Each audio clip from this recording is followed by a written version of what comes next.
के knowledge YouTube channel में मैं कन्हैया जी पांडे आपका स्वागत करता हूँ। आज हम लोग बिहार बोर्ड के वर्ग दसम के विषय जीव विज्ञान के पाठ 5 पुस्तक भारती भवन पाठ का नाम नियंत्रण और समन्वय के लघुत्तरीय प्रश्न संख्या 1 से 20 के बारे में बारी बारी से चर्चा करते हैं।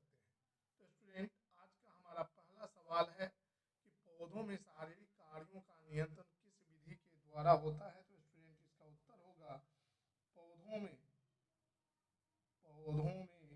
शारीरिक पौधों में शारीरिक शारीरिक कार्यों का नियंत्रण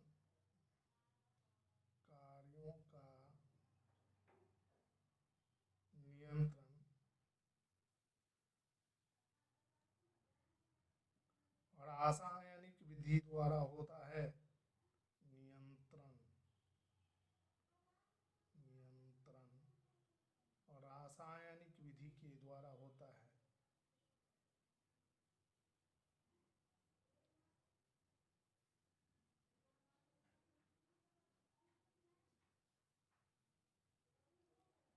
विधि के द्वारा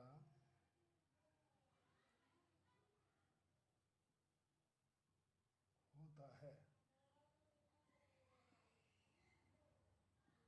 अब हम लोग स्टूडेंट प्रश्न संख्या 2 को देखेंगे। संख्या 2 है स्टूडेंट, पौधों में हार्मोन्स की उत्पत्ति कहाँ होती है। तो इसका उत्तर होगा पौधों के विभिन्न भागों पौधों के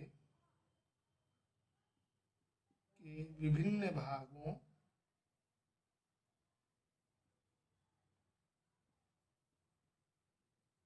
भागों जैसे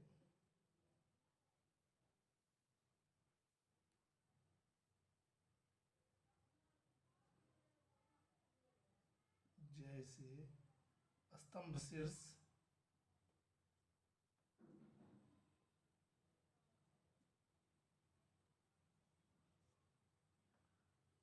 जड़,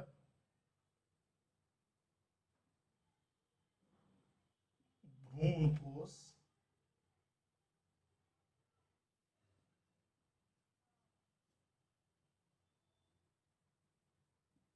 में हार्मोन्स की उत्पत्ति होती है।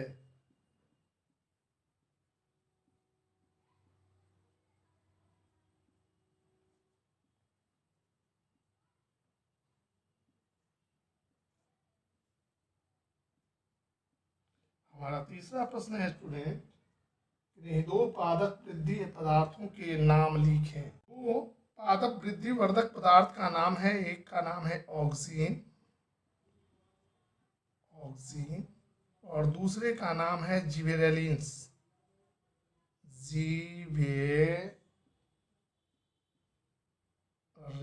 जिबरेलिन्स।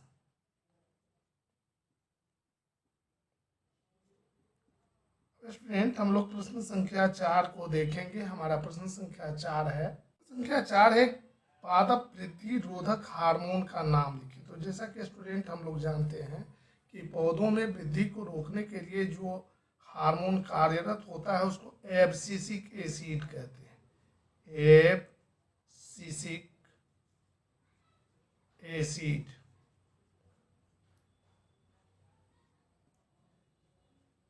एब्सिसिक एसिड के कारण पौधों में वृद्धि जो है रुकती है। हमारा पांचवा प्रश्न है, फल पकाने वाले हार्मोन का क्या नाम है। तो फल पकाने वाले हार्मोन का नाम एथिलीन है। ये फलों को पकाने में मुख्य भूमिका निभाता है। अब स्टूडेंट, हम लोग प्रश्न संख्या 6 को देखेंगे। प्रश्न संख्या 6 है, पत्तियों के विगलन में किस कार्बनिक रसायन की मुख्य भूमिका होती है। यानी पौधों से पत्तियां टूटती है, अलग होती है, उसमें किस कार्बनिक रसायन की मुख्य भूमिका होती है। तो पौधों से पत्तियों के विगलन में एब्सिसिक एसिड की मुख्य भूमिका होती है। Abscisic acid. एसिड की मुख्य भूमिका होती है। हमारा अगला सवाल है, पादप हार्मोन क्या है? पौधों में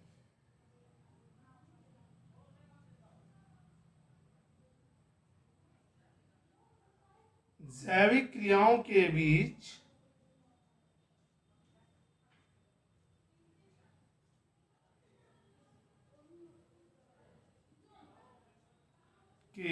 समन्वय स्थापित करने वाले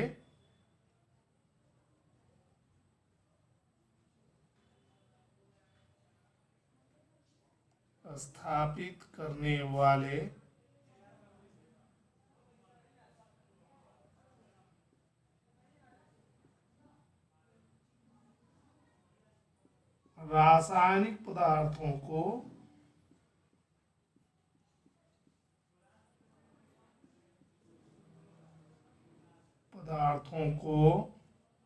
पादप हार्मोन कहते हैं। पदार्थों को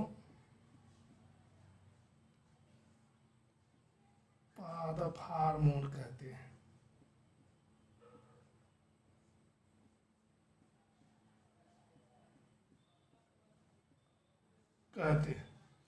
हमारा प्रश्न संख्या 8 है, हार्मोन्स की एक विशेषता लिखें। तो हार्मोन्स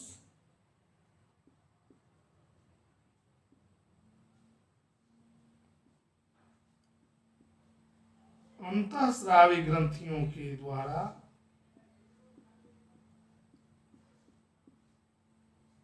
अंतःस्रावी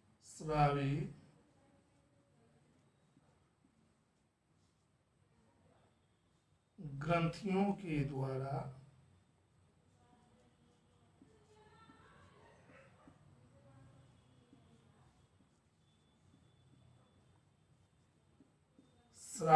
स्रावित होकर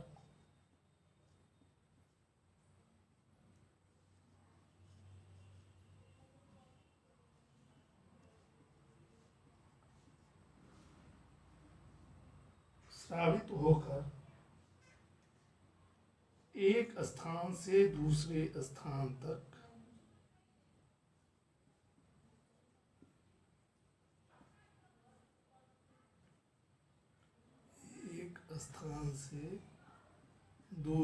स्थान तक शरीर में पहुंचती है। ये नलिका विहीन होती हैं।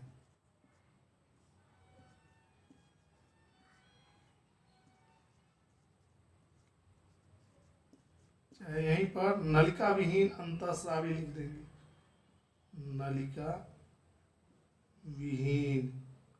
यहाँ पर हम लगाएंगे, इसको बाहर हम निकालते हैं, लिख देते हैं नलिका विहीन। यानी हार्मोन्स नलिका विहीन अंतःस्रावी ग्रंथियों के द्वारा स्रावित होकर एक स्थान से दूसरे स्थान तक हमारे शरीर में पहुंचती है, नलिका विहीन। अब स्टूडेंट हम लोग प्रश्न संख्या 9 को देखते हैं। तंत्रिकीय तंत्र की संरचनात्मक एवं कार्यात्मक इकाई क्या है? तो तंत्रिकीय तंत्र की संरचनात्मक एवं कार्यात्मक इकाई को न्यूरॉन कहते हैं।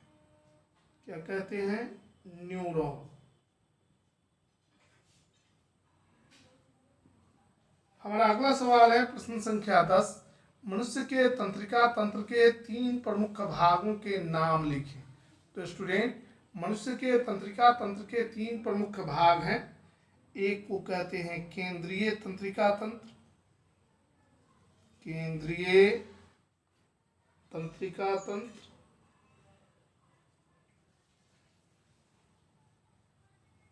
दूसरे को कहते हैं परिधीय तंत्रिका तंत्र, परिधीय तंत्रिका तंत्र। और तीसरे को कहते हैं स्वायत्त तंत्रिका तंत्र, स्वायत्त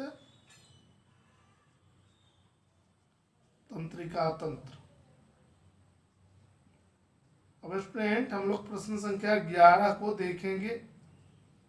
हमारा प्रश्न संख्या 11 है, संख्या 11 केंद्रीय तंत्रिका तंत्र के निर्माण की दो प्रमुख रचनाएं क्या है?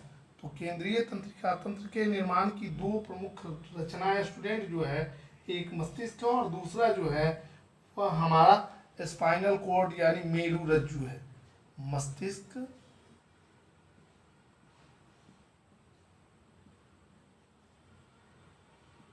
एवं दूसरा जो है मेरु रज्जु, जिसको स्पाइनल कॉर्ड कहते हैं। स्पाइनल कॉर्ड यह हमारे रीढ़ की हड्डियों के बीच अवस्थित होता है। हमारा प्रश्न संख्या 12 है, मस्तिष्क के चारों ओर स्थित पतली झिल्ली को क्या कहते हैं? तो मस्तिष्क के चारों ओर स्थित पतली झिल्ली को मेजनीन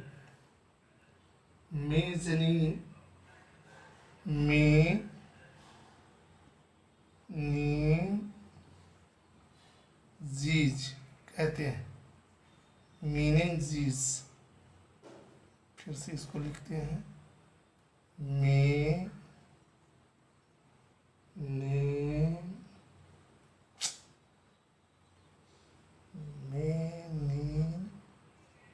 मेनिंजीज, जी और ज, मेनिंजीज कहते हैं। अगर मस्तिष्क के दो मुख्य भागों के नाम लिखे तो हमारा जो अगर मस्तिष्क होता है इसके दो मुख्य भाग हैं, एक सेरिब्रम है, सेरिब्रम, और दूसरा है डाइएन्सेफ्लॉन, डाइएन्सेफ्लॉन।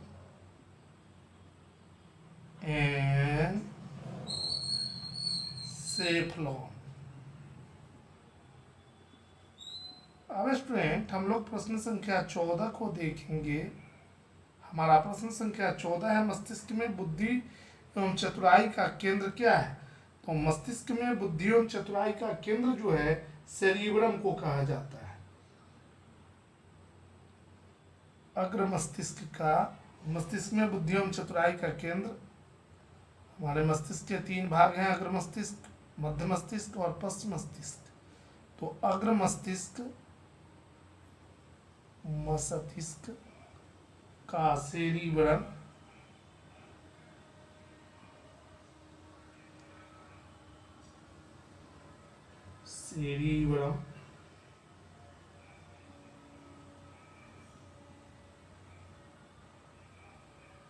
है। मस्तिष्क में बुद्धि और चतुराई का केंद्र अग्र मस्तिष्क का सेरिब्रम है। हमारा प्रश्न संख्या 15 है, जंतुओं के शरीर में होने वाली विभिन्न क्रियाओं का रासायनिक नियंत्रण एवं समन्वय किसके द्वारा होता है? तो जंतुओं के शरीर में होने वाली विभिन्न क्रियाओं का रासायनिक नियंत्रण एवं समन्वय स्टूडेंट जो है ये हार्मोन्स के द्वारा होता है। किसके द्वारा होता है? हार्मोन्स के द्वारा। अब स्टूडेंट हम लोग प्रश्न संख्या 16 को देखेंगे। हार्मोन्स के द्वारा होता है।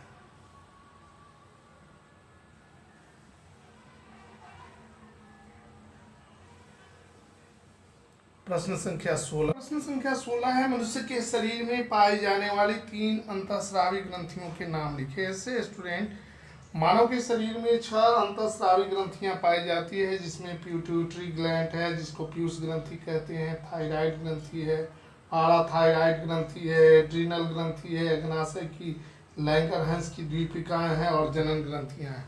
जिसमें से 3 का हमको नाम लिखना है, तो लिखेंगे पिट्यूटरी ग्रंथि, पिट्यूटरी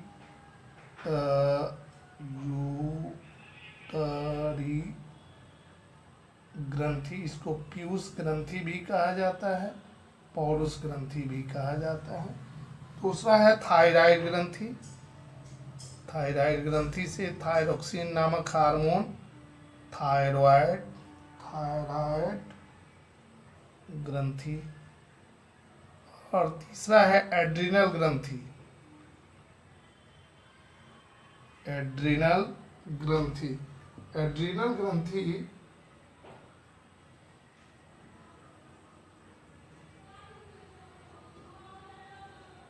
ये 3 ग्रंथियां जो है, इसके अलावा अन्य अंतःस्रावी ग्रंथियां मनुष्य में पाई जाती हैं। हमारा अगला सवाल है, एड्रिनल ग्रंथि के कॉर्टेक्स भाग से स्रावित होने वाले हार्मोन का नाम बताना है। तो एड्रिनल ग्रंथि के दो भाग हैं, कॉर्टेक्स और दूसरे भाग को कहते हैं मेडुला। तो एड्रिनल ग्रंथि के कॉर्टेक्स वाले भाग से जो हार्मोन निकलता है, एक हार्मोन नहीं, दो हार्मोन निकलता है। एक का नाम है ग्लूकोकॉर्टिकॉइड्स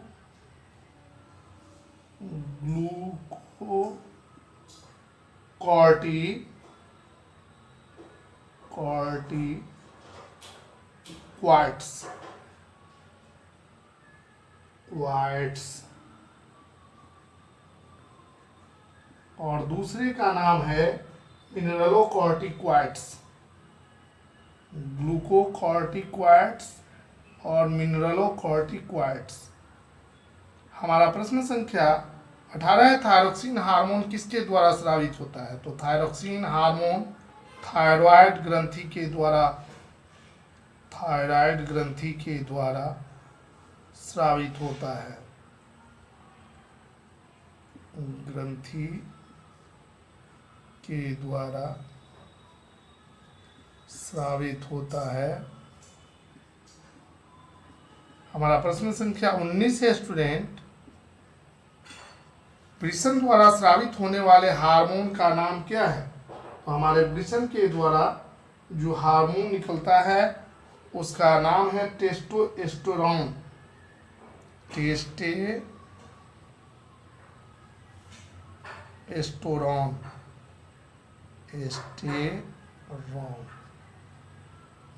टेस्टोस्टेरोन हार्मोन का स्रवण जो है वृषण के द्वारा होता है।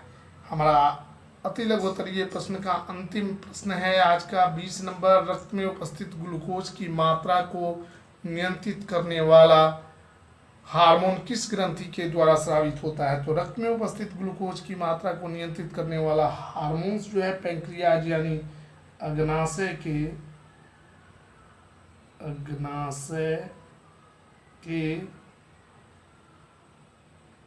लैंगरहैंस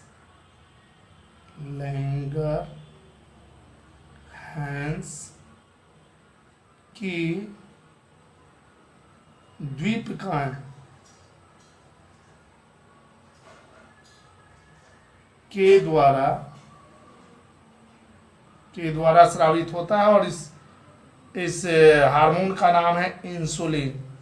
जब हमारे शरीर में इंसुलिन की कमी होती है स्टूडेंट, तो इससे चीनी का रोग, जिसको डायबिटीज के नाम से जानते हैं, मधुमेह के नाम से जानते हैं, चीनी रोग के नाम से जानते हैं, शुगर रोग के नाम से जानते हैं, इसी इंसुलिन की कमी से ये बीमारी होती है। तो स्टूडेंट आज हमने आपके समक्ष जो है भारती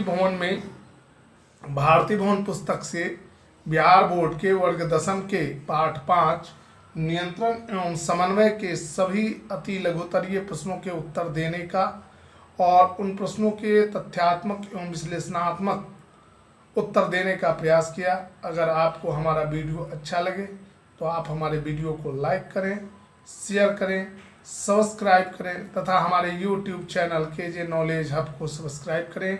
तब तक के लिए मैं कन्हैया जी पांडे आपसे विदा लेता हूँ। धन्यवाद।